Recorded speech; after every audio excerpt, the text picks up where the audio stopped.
What if I told you that the festival that you went to last summer, the one with 5,000 people, multiple stages, vendors as far as you can see, was probably organized by 3 or 4 people, not 33. And one person was probably the main coordinator of making that festival happen in your local community. And typically they work for Parks and Recreations, who often doing other activities on top of this for their regular job. That's the reality of the festival industry that nobody is talking about. And today I'm sitting down with Cat, the CMO of Eventeny, to have an honest conversation about what it actually takes to run a festival without running yourself to the ground in 2026. I hope you enjoyed today's conversation.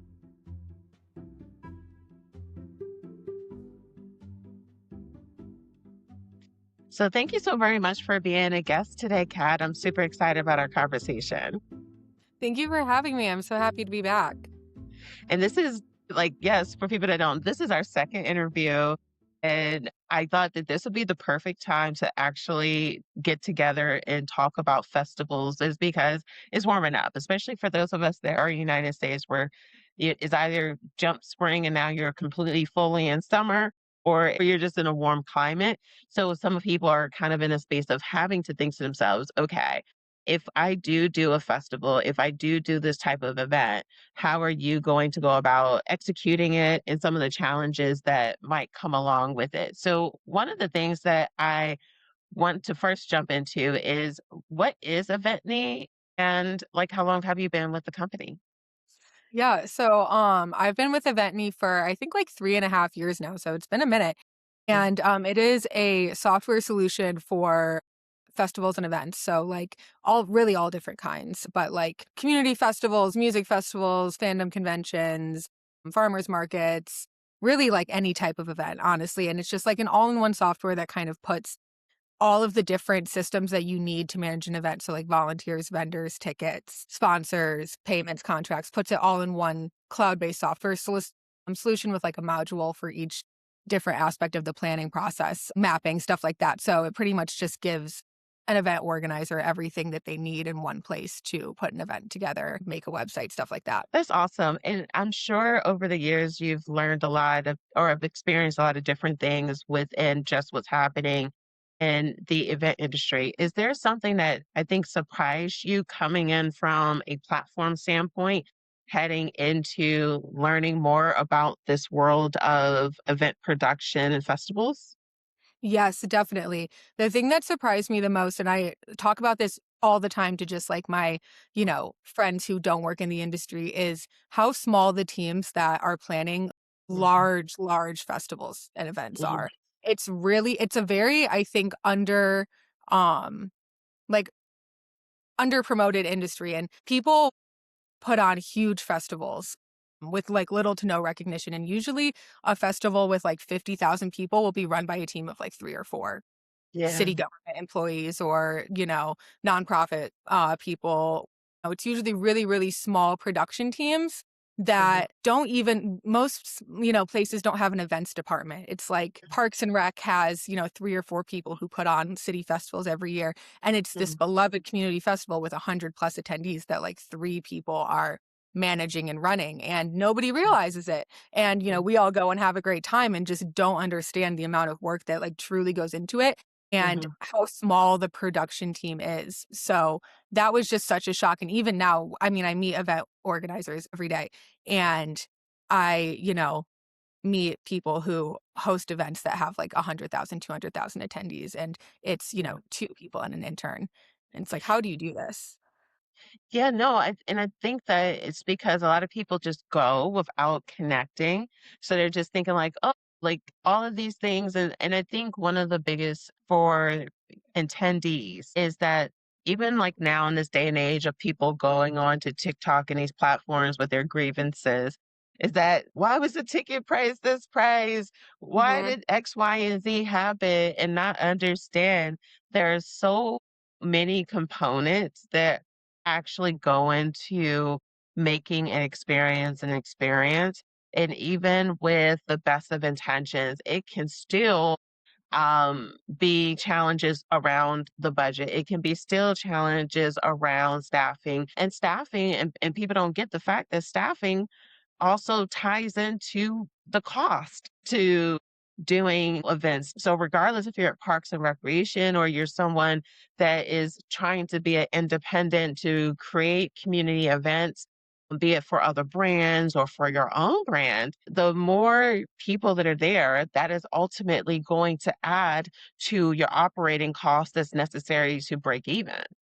Exactly. It adds to everything. I mean, the number of staff you need, your insurance requirements, Hmm. the amount of planning you need with city officials, like permits. The more people that are coming, the more logistics, like it just increases exponentially and you have the same number of people working. It can become difficult so quickly. Yeah, and I'm glad you even mentioned about the insurance part because there's so many components I really even think for people that want to enter into doing festivals and things like that are just outside of their spectrum. Like I do, smaller community events and Mhm. my clients just increase what my requirement is, which is Mhm. going to mean that an extra seven, if I decide to go forward with it, it'll be an additional $4,000 Mhm. annually just for insurance for that specific thing.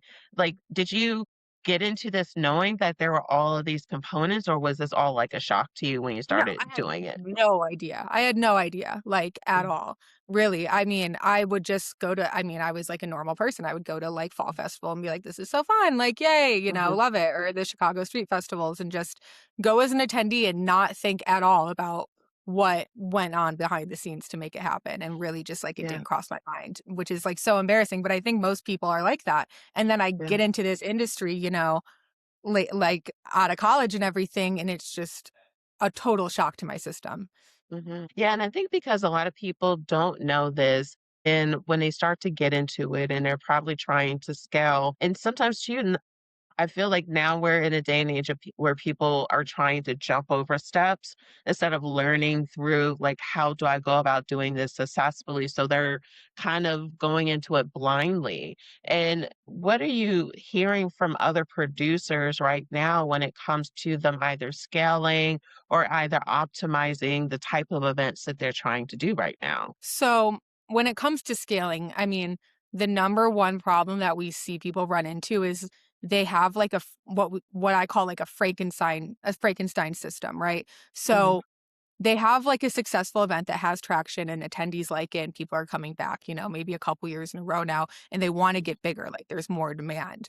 But the Yes. system that they've so delicately put together to make all of these parts run in tandem is just like taking a bunch of different things, like they're using Canva, they're using spreadsheets, they're using QuickBooks, they're using, Mhm. all these different things, and then also probably not using them efficiently because it's very hard to learn 5 different tools to, like, the best of your Yes. ability. Oh, and Yeah. then maybe they have, like, Claude or ChatGPT or something like that Hmm. too, and so they have all these different systems, and they're Hmm. trying to, get them all to work together, and they have, like, maybe a Google Drive with all these files, and it's just, like, at a certain point without hiring other people, how do you continue on with this type of system? And then, there's storage capacity and all these different things. So Yeah. now you have to look at increasing your full-time staff, which is, like, a huge, huge Yeah. cost. And you don't know if the return on your investment from that extra staff member, like, is this growth going to actually bring you the return that this salary, like a return on this salary, or are you just going to be Hmm. expanding your team and then losing money in the long run? So people juggle that a lot. And that's usually like when people come to us, honestly, like Yeah. that's like the people that we talk to typically and people who end up becoming customers of ours because you have to, it's a lot easier to learn how to use one tool effectively Hmm. than trying to figure out how to piece like 50 different things together. Yeah, I think what some planners are realizing or organizers are realizing, even though you may have been in the industry for 5, 10 plus years, it's not enough anymore to try to do things in broken structures. One, because either you don't have the time, to do all of the things. And thing two is like because you have it that you already had your own restrictions from years ago. But now the level of expectation when it comes to marketing, branding, communication, interactions, experience, like the bar, it keeps, so you have the bar increasing from a public experience. But Hmm. then how do you do all of that Yeah. manually and not need to sedate yourself? Right. Exactly. And like still enjoy your job and then want to do it again next year, you know? Hmm. Like, how do you do that? Yeah, no, and I think a lot of people are having to get into the space of realizing like this just isn't working anymore. So it's really cool how you've had this front seat experience of seeing how festival organizers are really trying to shift Hmm. and realizing like something needs to change in order for them to truly have the kind of business that they want and or work for a company that they're doing these events for without being stressed out. And I think that one of the biggest issues that I see right now when it comes to festival organizers outside of the systems is coming to the conversation around staffing as well as vendors because Yeah. of a variety of issues. So I want for us to really start talking more about like how one, this is a very complicated matter. Like I don't think it's just a one size fits There's all. It's no a one very answer. complex. Yeah. Yeah, exactly. So have you been having that kind of conversation with some organizers? Is that coming up when it comes to Yeah. staffing and vendor applications and things of that nature? Oh, totally. And, while there is no one answer, there is like some very general pieces of advice that we can give that, people can take and interpret for themselves Mm. in their own event. And the thing that I always tell people is if you're an event organizer, you're used to high stress environments. You're used to dealing with a lot of people, like, especially if you have Mm. these different systems. Like, putting together a Frankenstein system that has worked for you thus far shows that you are like a highly intelligent person and Yeah. that you understand how to make things work. Like you're a problem solver and you need to be really to be an event organizer because it is such a stressful position. Mhm. So when we're talking about things like staffing and vendors, those are really the two main things that you need to create the experience for attendees. So like you have to Mm. really get those two things unlocked. And what we always advise people, especially people who use our platform because they have access to these kinds of things, is use your data, right? Like if you're using a software, everyone uses a ticketing software. I mean, I hope if you're organizing a festival, you have some sort of like ticketing solution and you have Yes. data from right. So you know how many attendees are coming into your festival at the bare minimum. Hopefully Mm. also like they provide you what time they're coming. That automatically is going to make things easier for you because you know how many staff you need in what areas at what time. So Mhm. like you can interpret that however you want to. And that's just like a core piece of advice. Like everybody listening, figure out when people are coming to your event, what time they're coming in. Like any ticketing solution should have this information for you. Mhm. And now you know where your volunteers need to be and when they need to be there. So like that's the number one thing. But Yeah. that applies to vendors as well. Know, what types of vendors you're getting the most of so that you can plan out your map effectively. Understand Mm. how many vendors you're getting and what your approval rate is and what your competitor's approval rate is. Maybe you need to approve less or more people, according to your layout. There's a lot of Yeah. ways that data can help you. And so that's the advice that we give people. And one of the things that I do like about Eventney is that it does even make the onboarding of vendors better. And I think in a time and place where I feel like we're almost in a shift right now, just in general, when it comes to small business life cycles. Like we had Hmm. a surge of new business owners that were trying to sell the candles, the jewelry, and all those different things. We had that surge in the pandemic and unfortunately, some people that were going at it full time, they might be doing it very part time right now. And then because of layoffs and things like that, you're starting to get that next wave of surge. But the reality of it, though, is understanding that for vendors, people still will sign up, but what they're looking for are actual legitimate opportunities. And I Hmm. think by having something that is professional and it feels as if you have it together visually, that it actually makes people take you a little bit more serious compared to you having a vendor sign up where you're charging $3,000 or $300 for a table, but you have them completing a Google form. Yeah. And that makes a huge impact. And so, like, I like that if someone is really in a space where you're like, I want for people to sign up and want to sign up for my festivals and events that I'm organizing, how do I actually present myself in a way that people are feeling as if that this is an opportunity that I could potentially get results from? And is that something that you've had experience and conversations with people? Oh, yeah. I mean, it's definitely a trust signal for vendors and small businesses for an event to have like an established web page, especially like on Eventny, we do give those trust signals where we say how many followers an event has, like how Mhm. many events this, organizer has hosted on our platform. And also like we take security and screening very seriously. And we have a whole team dedicated to like sniffing out people trying to do fraudulent events and getting them off the platform. Right. So like there's Mhm. that added layer of trust there as well. And we have, some vendors who only search for events on Eventny because we just have this big database of everyone looking for vendors. And because they know that they can trust an event on our website. But Yeah. it's twofold, right? Because by having your application on Eventny, you also get more trustworthy vendors Yes. because you have required questions, right? Like you can require photos of the booth, you can require Mhm. license uploads. And someone who's not serious is not going to go through the effort to like actually fill out that application. But if it's just a Google form, like, submit if you're Yeah. interested, anybody can do that. And now you have to go and email all these people and see who's legit and who's not, which is like Yeah. such another time suck for event Yeah. organizers. So it's like a trust signal in two directions, and Yeah. that's what we really pride ourselves on is like being that connector in the Mhm. event industry of like you can trust like events can trust vendors that come from us Yeah. and vendors can trust events on our platform and attendees can trust, both as well. Like Mhm. we like to, at least think of ourselves in that way. Yeah, and I think that is what's important with, organizers is just understanding. Yes, there may be some challenges with for others or for certain businesses with getting people to sign up, but it's understanding how do I set myself up to be that differentiator? Like, how can people feel as if that it's not just a vendor table money grab? Mhm. Because and also too is like when we're thinking about staffing or we're thinking about having vendors, like this day and age, you want for people to know, like, okay, these are the vendors. Cause I know even for myself, when I look for events to go to and you're like, who's going to be there?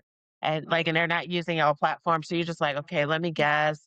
I'm going to roam around. Oh, that person's not there anymore. Like, it's nice to actually know things are in an organized space. So, like, I think as we are, some producers may be finding themselves having challenges with getting people to sign up. I think this is an important time to actually analyze Mhm. what you're doing.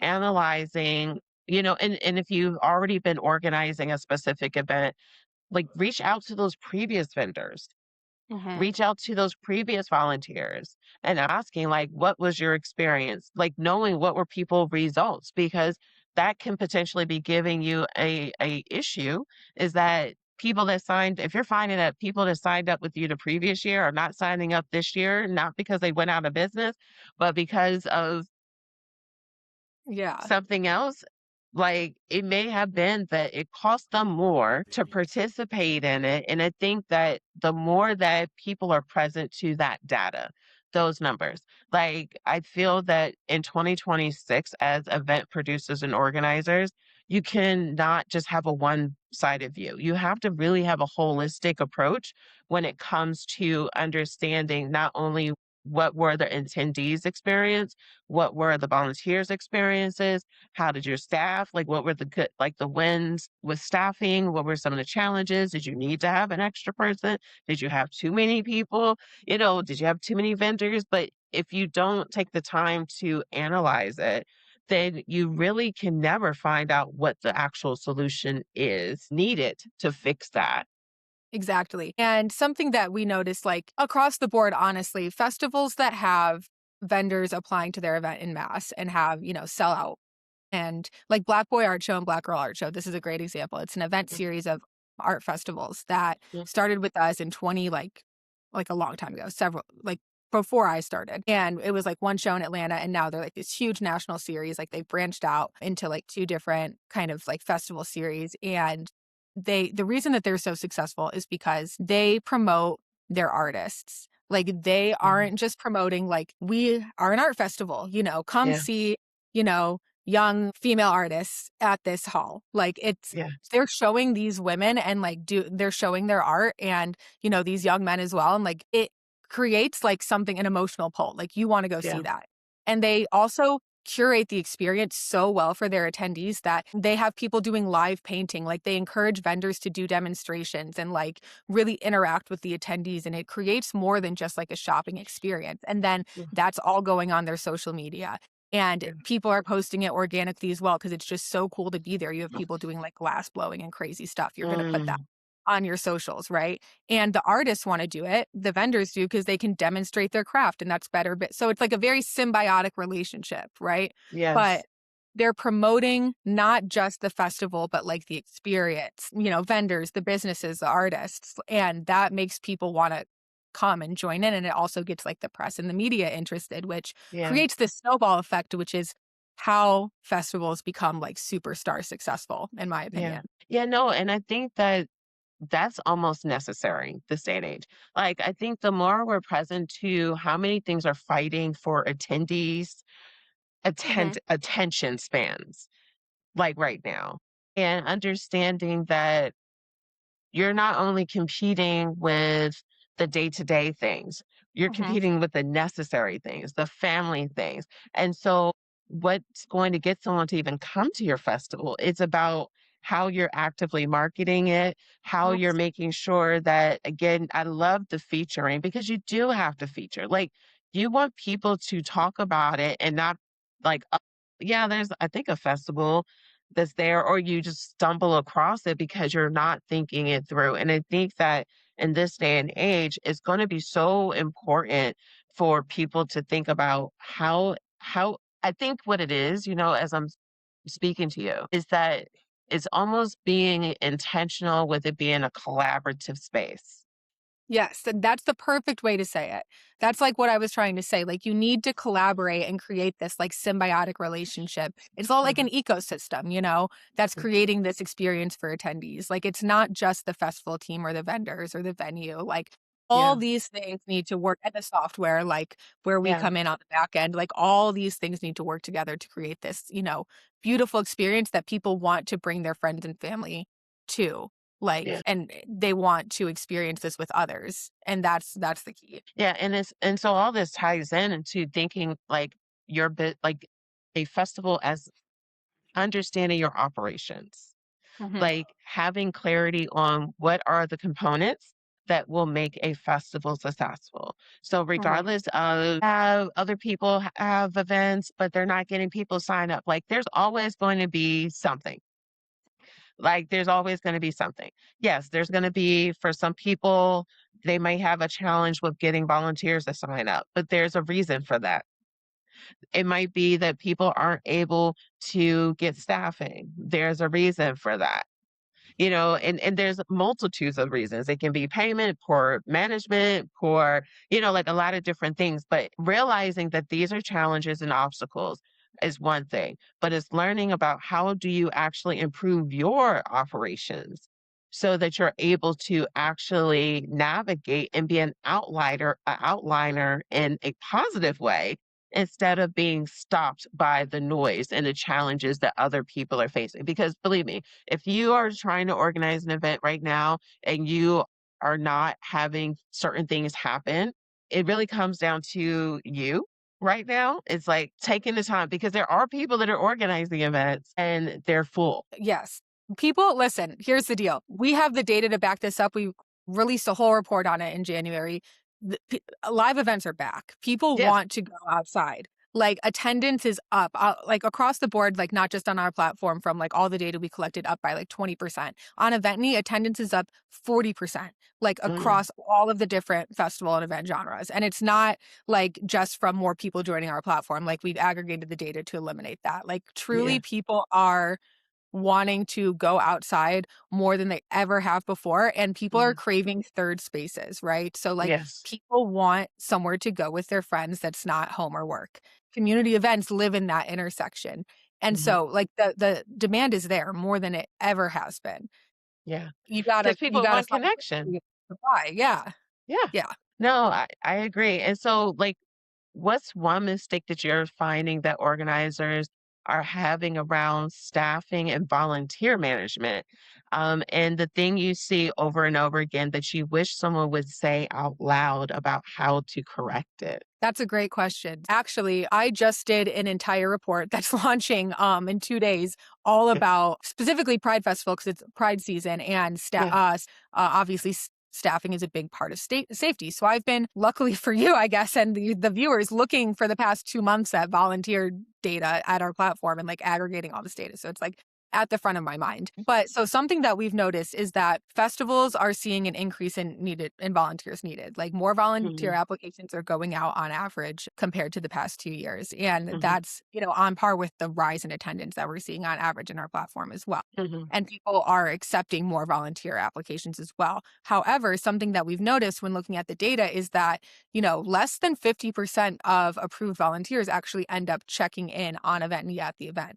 So this could be a mix. My theory, right? Because we don't know exactly what's going on. But Yeah. my theory here and like what we've kind of thought is it's a combination of number one, people aren't showing up, which is a Mhm. problem. And number two, people aren't checking in their volunteers when they're showing up. They're coming in Mm. and it's like, all right, go over there. And they're Yeah. not taking just like get out the phone and like scan them in. Yeah. And so that's two problems. The first problem, people aren't showing up. That's, more of a marketing situation. Like you Mhm. need to do a better job of reminding people to come to your event and like maybe incentivize people a little bit more, but Yes. that's one thing. But then checking people in. Your data is the most powerful tool you have as an event organizer, truly. Yes. That is how you make complex decisions and have something to back it up to where you're not just like taking a shot in the dark, right? Mhm. So you need to be collecting as much of that data as you possibly can. And Mhm. checking in volunteers is one way to collect that data Mhm. because now you know how many people you have and when they're coming and Mhm. what stations they're at. On Eventme you can set up different stations and so you have volunteers checking in at the water station or, you know, registration area 1 or whatever and you know Yeah. how many people are where at what time. And now, when one area gets overcrowded or there's, like a health emergency and we need more people going over to this Yeah. area, you can look on your phone and say, like, okay, this is where everyone's at. We're going to move, Lisa over here. We're going to move Paul over here. Like everything's going to be grand. But Yeah. if you never checked in those volunteers and you just said, all right, go over there, you have Yeah. no idea where anyone is. So now you're like on the walkie talkie, you're calling people, you're trying to, we need people over here. And something that should have taken 5 minutes and been a text message, now it's going to take like 15, 20 minutes. Yeah, no, and I think that what people don't organizers don't always understand, and two, sometimes it's not necessarily the original organizer, it may be the support staff, and because they're not educating the importance of using certain components, that can be a disconnect. So, like, I think it can possibly even be a training gap because I think that what it can be tempting to do is like people just showed up to Hmm. help, but not Yeah. understanding, like, okay, was it the right amount of people? Right. And Did we how need many people came? Who showed up? Where are they now? Like, there's a lot exactly. of questions with that. Exactly. And not to also, I want to point out as well, like me saying this from a software perspective, it's not totally on the organizer though. Like we see this, data and we're thinking, okay, maybe it's not easy enough for people to do this on our platform. Mm, We launched yesterday a mobile app for event organizers that we built literally for this to check in attendees and volunteers and staff mm, just to like make that as easy as possible on your phone because we looked at the stat. It's like, maybe it's kind of hard to do this. Like maybe we mhm, should make this a little bit easier because mhm, it's not just, totally on the organizer. If it's not, like you said, if 5, 10 people show up and you're super busy and the software that you're using is like kind of slow, mhm. it's not Yeah, realistic to expect people to check in those 5, 10 true. people. You got to make Yeah, it easy. So it's like choosing systems that either already have a great platform or are like constantly improving and listening to feedback and making it better. And mhm, then using them to their fullest potential so that mhm. you can really be successful and have access to as much data as possible. Yeah, and I think too, what it allows for you to do as well is like, especially depending on how frequent you do events or you're doing festivals, it helps you of understanding, even if it's that a lot of people sign up, but they're not coming. It Hmm. helps you of understanding how many people you should actually be creating spaces for, with the understanding that a fraction of them aren't going to. Like, so could you imagine you saying like, "Oh, we need 10 volunteers," but your actual show up rate is 50%. And so you Exactly. when you really should have said 20, knowing that 10, it's better to have 11 to 12 to sign up, Yeah. I mean, to come, compared to you only giving a cap of 10 and you only have 4 to 5. And Yeah. there's so much to know about that. Like, so even at my church, I'm one of the leads for the data this is probably not going to be surprising to you, for the data analytics team for my church. So every week we're counting how many volunteers we had, how many Hmm. people are showing up, how many new guests come, how many people need this, like every Right. component, because what it allows for the operations team to know is, okay, we're increasing with kids. So we need to now have more children's volunteers. So even for those of us that are doing non-church related activities, like, your numbers help you with doing so much inside of actually running a successful event. Yeah, this is exactly what I'm talking about, like the situation you just described. And like, imagine if you didn't have access to any of that data and you just have to Yeah. like ask someone named Pauline, like how many people showed up last year. How do you work with that?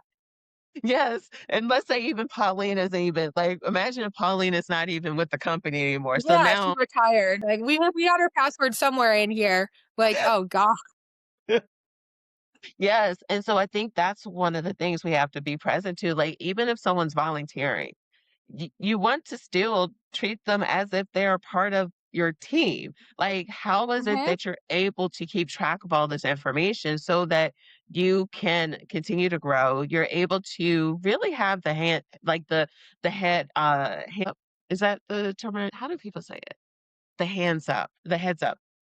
How do they say that word? That's slow. That's The way the heads up, like so that like, people have yeah, over somebody. Is it the heads up, hands up? You have something over a a leg person. up. Leg up, there you go, one of the limbs. Yeah. A leg up. Yeah. So it's like, how do you have a leg up over your competitors? It comes down Mhm. to you doing this.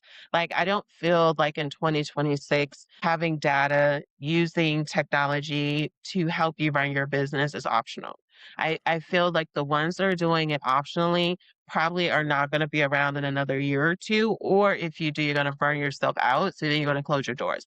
Like, Mm. it's going to be one or the other. And I think that, or it might just be that the festival dies out. So I think it's going to be super important for us moving forward to use tech that allows for us to know how many people do we need, be it if they're being paid, or if it's the volunteers, or if it's people that we have vending. Because believe me, I have a feeling that vendors there are even very data driven, that wanna know returns. They're gonna wanna know that stuff. Like, I Mhm. would assume that something like, how not there the days of, "Oh, how many people are you expecting?" Yeah. I don't feel like for some businesses, like, that's one of the many questions they're typically gonna ask an event organizer this day and age. No, they wanna know, like, what the average income, like, ratio in the area is. Like, people get very, very hyper specific, yeah. And you wanna be able to provide it, especially if you want Mhm. the right types of vendors. Right, because the person who's asking you that, they're making money. Like, Yes. people really like their product, and you want vendors who are making money at your events. Going back to Black Boy Art Show, actually, and Black Girl Art Show, that series, that's one of the things that has made them so successful, right? Because like, Mhm. their events started to take off and get so much attention from attendees and so much attention from the media that now these bigger artists with bigger social media followings are saying, like, "Let me go be at this event. Like, Mhm. this is kind of my speed, like, I should get over here." And now they're posting to their 30,000, 40,000 followers where they're gonna be at, and that's Yeah. your event. So now those people are I go to events to cover them for Eventeny sometimes, and I meet vendors who have people like roadies, like, literally Yeah. following them from event to event, I'm not even kidding. Like, so now they're bringing their audience to you as well. Like, that's the kind of person you want, you want Mhm. people who are gonna promote your event and have that symbiotic relationship with you. Yeah, I agree, because, like, that's so powerful. Like, I think that again, and even in our previous conversation, it was like, it has to be collaborative. Like, that's something that hasn't changed from when we talked in 2020 to now. Like, you can get people as long as they feel as if they're a part of something, like, Right. and a part of you doing something. Like, I feel like this day and age, you know, people aren't just, unless they're newer in business, but more established people that are actually going to get people out to your event just because this is where they're going to be and because they have a community. Like, they want to make sure if they're going to be paying money, wherever they're going to be paying money, they want to make sure it's going to be a return on not only their time, Mhm. but also their alliance, their community. No one wants to invite someone to No a one's Yeah. janky festival. Who wants to put their name on a shit show? Yeah, like, nobody wants to Exactly. do that. Yeah. And so, No. like, you're not if you look like you're a brand risk, and that goes back to what we were saying about having your, website looking good, like, that's a trust Hmm. signal. Like, if you, like, look like you're gonna be a, reputational risk for this vendor, Hmm. they already have, like they're trying to build their own business, why would they wanna partner with you? Yeah. If they have their Yeah. own good thing going on, they don't wanna take a risk, like, they wanna go somewhere where they know that they're gonna be successful. 1,000%. Or they'll just run their own event. And oh my god, and that is a whole market now as well, like, that's Yeah. opening up, like, hot off the presses, honestly, like, I haven't seen too many people talking about this, but Hmm. vendors going the first I feel like it was doing, like, brand activations and pop-up shops, but that's very expensive, so now we're seeing, like, groups of 4, 5, 6 vendors get together and start hosting these, like, mini Hmm. markets and making it like a profit share type deal, which, Yeah. that is a very interesting business model, and I'm very curious to see, like, where that goes now. Yeah, and I think a lot of vendors, especially as some people are not necessarily getting into brick and mortar spaces Mhm, because of the cost for commercial leasing, mhm. people know that there's value in getting people together and they're trying to be more innovative when it comes to how do we get our communities and places? How are we able to not only give our community exposure to something new, but how do we get our brand exposed to new people? And like that's what they're looking for when it comes to an ROI, not just the monetary, but because they can bring people and they can still make the same money. But what they want Mhm. to do is how many new people can actually get exposed to my brand? This is so true. I swear to God, I just, like, posted an Instagram about this on Eventny, like, last week because Mm. I was just thinking about this. When you look at vendors and ROI specifically, comparing the ROI of, like, going to an event to running $100 on Instagram ads, right, for, like, an Etsy Mhm. shop. The ROI, like, it's a lot harder to get a return on investment going to an event. However, the return might be much greater. But Mm. you need to add value beyond that because, like, what's gonna get a vendor to not just, like, stay online essentially and get out and meet their community in person? It's Yeah. knowing that they are getting in with an engaged audience of people who are ready to shop local, Yeah. you know? And, like, you're giving people a chance to experience your brand and your product and, like, who you are as a company without having to take the risk on a brick and mortar store or, like, having to pay rent or do something like that. Like, you get to provide that experience for people in a way that you just totally can't online, and you're introducing yourself to an audience of people who want to support small local businesses. So, Mhm. like, you're kind of cutting out all that online noise, which is a huge value add for vendors, but event organizers, I don't see really positioning their event that way a lot. Like, I No. don't see that in the marketing, but I do when I look at really, really successful events, you Mhm. know? Yeah, yeah, and that's why I said it's like those that are really producing, they Mhm. know the value in that, and I think that as if anyone is listening right now that has been trying to really dabble into doing festival organizing or production, and they're just like, "Okay, I've been doing things manually. Maybe I've been using some of the competitor sites for people to buy tickets, but then we're tracking it here and then we're doing this here. Then we have this for people to sign up to volunteer. Like they're using all these different things. In your experience or from your perspective, if a festival organizer right now is listening and they're recognizing some of the things that we're talking about as a challenge that they're facing, what would you recommend for them to start when it comes to actually getting themselves organized in this capacity? That's a really good question. And I would say, like, at the very base level, like, before anything else, figure out all the systems that you have and how much you're Hmm. paying for them and, like, get something down that Hmm. is telling you that information because, like, that's before anything else, like, you really need to know, like, what you're using, how you're using it, how much money you're spending it on, and then you can kinda make a decision about where to go from there. And I can really understand, like, people listening thinking, Event needs a software. Like, honestly, what do you guys really know about this? Like, you are like software developers. What do you know about the events industry?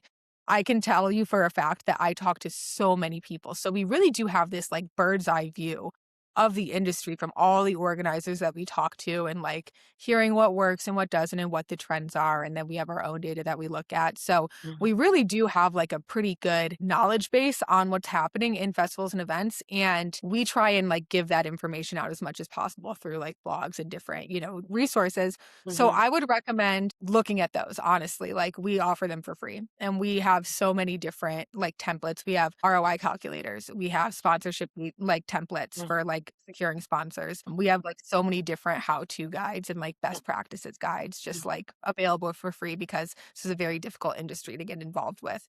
Yeah. So I would say figure out what you're spending money on and then figure out where you can combine. So like Yeah. let's say you're spending money on a ticketing software, an accounting software, DocuSign, and, maybe like a mapping kind of like solution or something like Hmm. that. You can probably combine QuickBooks and DocuSign. Like those can Yeah. probably be like a system. And then you can probably combine, hopefully you can combine like maybe like applications and mapping you can combine with Eventeny. I'm not really sure if you can do that with any other platform, but like there are different ways where you can consolidate. And then of course I would recommend that they like book a demo with us and see if we can help them. But you don't have to, but you got to get organized. Whatever Yeah. that looks like for you, figure out what you're using and then figure out how you can put systems together so you're using less tools and you Yeah. have things like more readily available for you and your team. You don't have to say that you don't have to. I will say you should schedule a demo. Jesse saying you should schedule a demo. The thing is for anyone that's been following me on any of the platforms where I talk about events, I always say that I don't necessarily care about like which system you go to, but I do recommend you getting a system. I rather you get something that's specifically going to support you with what you need. The thing about subscriptions, like, I get that everyone's trying to find ways to reduce their operation costs. I get that 1,000%. But the Mhm. reality of it is that your time has a cost as well. I'd Mhm. rather you figure out, I need to spend, it's going to cost me X amount in a year for a subscription that's going to help me with saving money, being able to ensure that my events have more attendees, to make sure I can keep on top of anybody that's volunteering, to be able to have a great experience for people that attend. Like, that is valuable. Like, Mhm. it's worth it. Like, there's never going to be in a world where I say someone should not have a subscription that optimizes your business. Never. Yeah. Like, I will never say that because I will Instacart my groceries for $15 so I can spend an hour of doing work, Right. because Like the it's trade-off, worth more than $15 to you to have that hour back. Yeah, yes, exactly. is Yeah. convenience, time, Mhm. the mental space that it clears up. And Mhm. and two, like, find that when you actually embrace tech the way that it can be optimal, is that it actually produces a sense of confidence in what you're doing as well. And because you have the data to back to the data. I swear I'm like a broken record, but it's so Yeah. important. You have the evidence, the Yeah. cold hard facts to back up whatever decision you're making. And that Yes. is gold in 2026. And so that brings me to actually the last piece of advice. Whatever ticketing software you have, and there's millions, bajillions, like I swear to God, 15 new ones every day. Whatever it is, they need to have hourly check-in analytics. Like they need to Mhm. have free access to data. Like that is the bars on the floor, Yeah. free access to check in data so that you can see how many people are coming into your event, when they're coming in. And ideally, like you can have multiple check-in points and see like where Mhm. they're entering. This is critical, not just for staffing, but for safety. And like it's the baseline. And if, you got to have that. So whatever you're Yeah. using, make sure they have that. And if they have it and you're not using it, start using it. Great. So, how can people connect with you to learn more about Eventney? I will have a link below as well, so y'all can use my affiliate link, but also share a little bit more. Yeah, so you can click on Jesse's affiliate link, and then you can also just go to our website. You Mhm. can book a demo via our website. Like I'm sure we prompt people like 4 or 5 times throughout their journey on there to do it. So there will be many different opportunities. And you can also just follow us on Instagram. I personally monitor all of our social media accounts and I respond to our DMs and I like do Mhm. actively check. So if you want to get in contact with us or me or you have a question or anything, just shoot us a follow and you'll hear back. Yes, and I really appreciate this conversation. I hope that people were able to think about things that honestly I don't feel like are often spoken about when it comes to festival production, staffing, vendor management. Like I feel that when someone's first jumping out into it, they're kind of like fumbling as they learn instead of Okay. like, okay, these are real things that you should be tracking. These are real things you should keep an eye out on. This is why it's important to connect and use technology. So I am just extremely appreciative of you taking time to do today's conversation, Kat. Me too. This conversation was so cathartic, honestly, because I write little blogs about this stuff and I do our Instagram posts, but I feel like sometimes I'm in like the echo chamber of my mind. So I loved just like all the things that you said. I was like, oh my God, like someone else thinks this. Yes, yes. No, I think, and that's what is helpful in our industry, regardless if you're on the platform side or the event side, because all of them, they intertwine. They're all Mhm. are with an intention and a goal. It's just the Mhm. goal is different, but it's all for the same result. Like platforms, Eventney isn't here just so, yes, you want to be able to have people sign up for the platform, Yeah. but if it's not providing an actual solution, like Yeah. platforms, our goal is so that you see the results, you see Yeah. the We want to make it rewards. easier for you. Like, yeah, Yes. exactly. So it's Yeah. 1,000% intertwined. So thank you so very much.